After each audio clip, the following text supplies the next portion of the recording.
An ugly design just like this should completely change how you think about print-on-demand success. No fancy graphics, no professional typography, nothing like that, no artistic talent required. Just plain text, something that someone probably threw together in 10 minutes. Their beautiful designs sat there collecting digital dust. Here's the story that might destroy everything that you think that you know about what it takes to sell print on demand. I've watched other sellers take months to create designs. It's crazy, with almost nothing to show for it. Spending hours in Photoshop, hiring outsourcers, perfecting color schemes, asking about the font. Their designs might look professional, but their sales look pathetic. I say that with love, but it's just, I don't know why we overcomplicate so many things. I see this pattern constantly. Sellers with beautiful portfolios, but then empty bank accounts. One particular seller had barely any revenue after like 4 months of work. She was ready to quit when she had a random conversation with her sister. And her sister was complaining about her job. She was a nurse. She said something like, I swear, and maybe she even got it from a meme because I know it's a popular meme, but like, I swear my patients think that I'm a magician. So her sister said that. She said, I should put that on a shirt. Her sister said, I would totally buy that. And then she made it, plain text, simple font, very, very fast. I mean, it's just a text-based design, that's it. And then she edited a little bit. So it was something like, my patients think I'm a magician. I'm not, I just know where everything is, something like that. And she was able to make sales with it. And then from there, she was able to sub-niche even more into different types of nurses.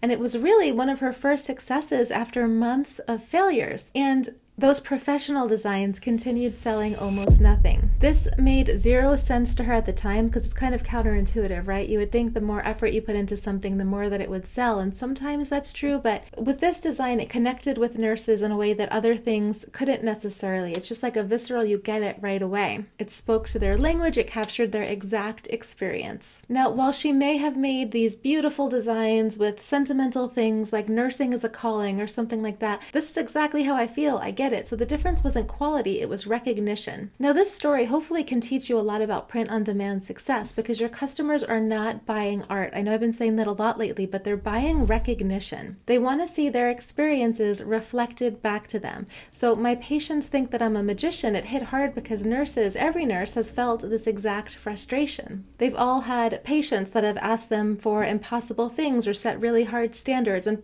really, that happens for a lot of occupations. You could probably change this to a lot of different things.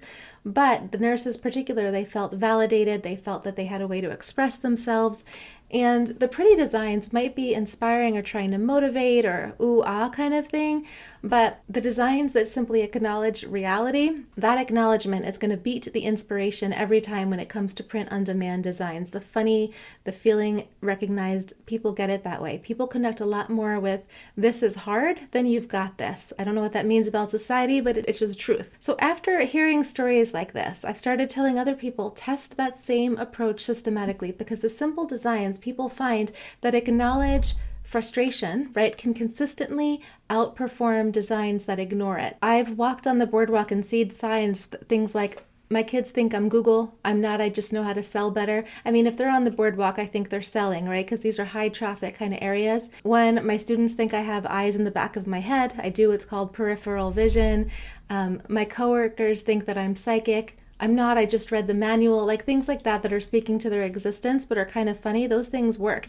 And they're all feeling or targeting that same feeling of being either misunderstood or having unrealistic expectations placed on you. So it's not about being negative. It's just about being real, but in a funny way where people can be like, that's me, I understand. Real experiences create connections. Real experiences also create sales. I started uploading multiple versions of these kind of acknowledgement things across multiple niches, and I love it. Now, of course, not everyone makes sales, but people really kind of resonate with this. And so you can start to look at it systematically, especially after you make a sale in a particular niche. You can dig in more and see, what are people feeling misunderstood about? Like teachers, as an example, feel misunderstood about how much work that they do outside of school hours, right?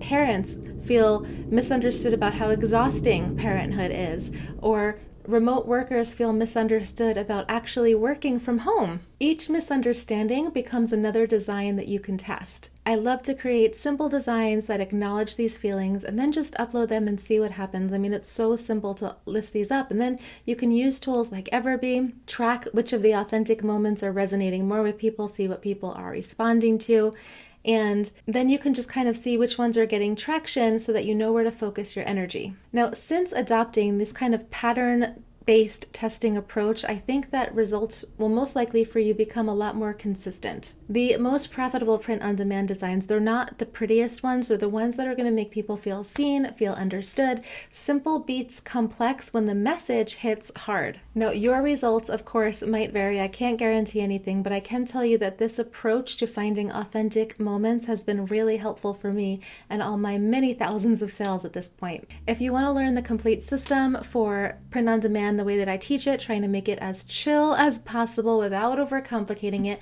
click the first link in the description. I've got you. It'll show you how you can find niches, different things to test, formulas that you can use that apply to lots of different people, just everything to make it as simple as possible for you. And if you would like more print-on-demand strategies that actually work, more print-on-demand stories, just hit the subscribe button. And really, sometimes the ugliest design will teach you how to be the most successful in business. Catch you on the next one, or inside Low Hanging System.